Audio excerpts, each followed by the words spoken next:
Assalamualaikum warahmatullahi wabarakatuh. Selamat berjumpa lagi dengan saya Suhatman.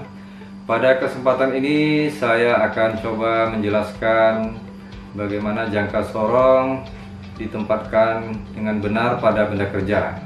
Nah, ini sangat diperlukan buat adik-adik yang ingin mengenal, juga rekan-rekan yang ingin mengenal lebih baik bagaimana penggunaan jangka sorong.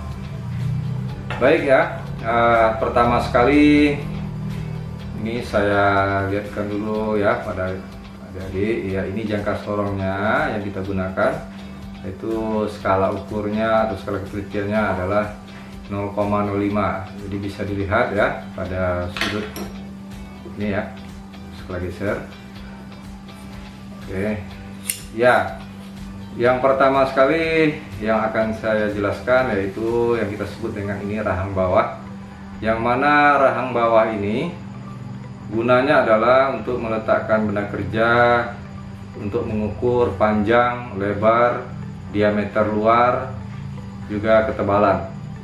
Jadi supaya mendapatkan hasil pengukurannya yang akurat, jadi kita harus kenal dengan baik ya ini ya. Pada rahangnya sebelah bawah ini ya, kita lihat ini ada sisi yang tebal di tengah. Nah, sebelah sini juga.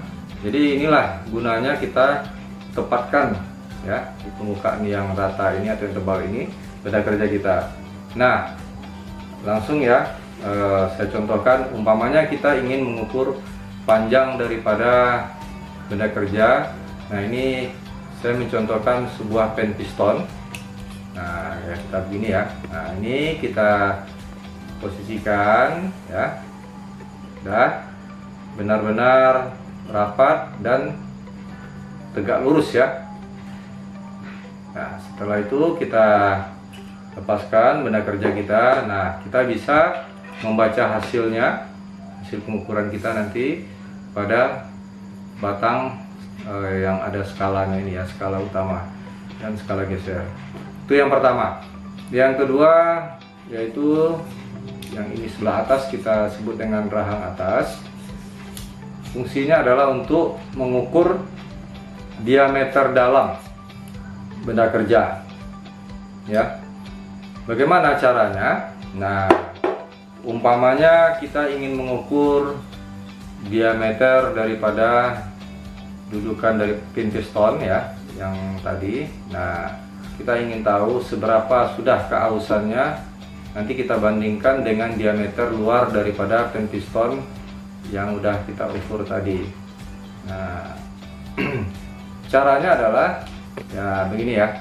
Nah, kita letakkan atau kita posisikan jangka sorong kita ini nantinya pas di bagian yang tebal ya, yang rata sebelah batang ya, batang. Nah, ini kita umpamakan. Nah, ini kita masukkan. Nah, kemudian kita geser ya sampai benar-benar rapat.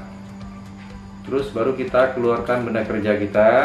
Nah, keluarkan dari jangka sorong sehingga hasilnya bisa kita baca sini ya. Nah, sama seperti tadi. Itu yang kedua. Selanjutnya yang ketiga adalah untuk mengukur ketinggian benda kerja bertingkat. Nah, umpamanya begini. Nah, ini bagiannya. Nah, ini posisinya rapat. Kemudian kita geser. Nah, ini ada permukaan yang rata sebelah bawah. Nah, ini juga. Jadi ini kita tumpukan nanti di benda kerja. Nah, ini di bagian atasnya yang akan kita ukur. Jadi benar-benar harus pas ya. Nah, barulah kita dapatkan hasilnya. Setelah itu kita baca. Ya. Nah, saya akan mencontohkan untuk benda bertingkat ini ya, ketinggian benda bertingkat ini. Umpamanya ini sepatu rem seperti ini ya. Ini kampasnya, kemudian di bawahnya adalah sepatu remnya. Jadi kampas dipasangkan ke situ ya, ke sepatunya. Nah, ini lebih kurang kan bertingkat ya. Nah, kita ingin tahu ketebalan kampas ini sudah berapa kausannya. Jadi yang bagian bawah, yang rata bawah ini kita tumpukan di atas sepatu remnya, kemudian kita gerakkan ke bawah turun sampai menyentuh permukaan kampas. Udah. Nah, kalau udah rapat dan tegak lurus ya, kita posisikan rapat dan tegak lurus, baru kita lepaskan dari benda kerja. Nah, kita kunci, barulah kita lihat hasilnya. Nah, ini kurang seperti ini. Jadi celah yang terbentuk di rahang bawah ini, itulah dia ketebalan daripada kampas rem kita ini ya. Terus kita baca berapa hasilnya ya, kita catatlah kalau memang kita ingin membandingkannya dengan spesifikasinya masih layak apa tidak ya. Yang keempat adalah untuk mengukur kedalaman sebuah benda kerja. Nah, yang mana yang digunakan pada alat ini ya? Ini adalah batang yang kecil yang apabila kita gerakkan, nah itu kan tidak ada nampak ya, rata. Jadi kalau kita ini pun rapat, jadi kalau kita mulai menggesernya ya dengan ukur benda kerja, batangnya akan keluar, dorong keluar. Nah, seberapa panjang batang ini nanti terdorong keluar ya, nah itu yang akan menjadi ukurannya. Ya, caranya begini ya, saya akan menggunakan spidol ini ya, karena ada lubang dan ditutup ya. Nah, terus kita coba mengukurnya. Bagian yang kecil ya, batang yang kecil ini, itu batang ukur ini kita tumpukan, kita masukkan ke dalam lubang dan kita tumpukan sampai ke dasar lubangnya ya. Nah, tegak lurus, kemudian kita turunkan yang di atas ini ya. Nah, kita turunkan sampai dia berada di atas permukaan ya. Oke.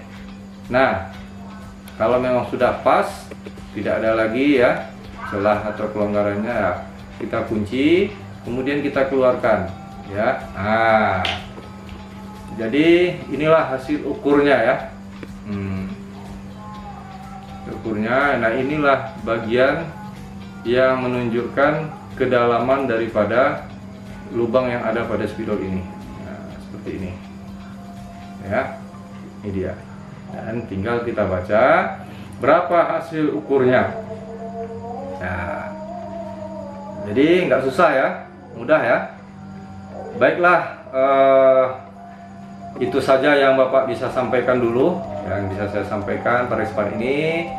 Ya, kita lanjutkan nanti untuk pembacaan pengukuran yang sebenarnya ya, bagaimana cara membaca ukuran pada skala utama dan skala geser pada video berikutnya ya. Terima kasih. Saya akhiri. Assalamualaikum warahmatullahi wabarakatuh. Sampai jumpa lagi di channel saya. Enjoyin saja.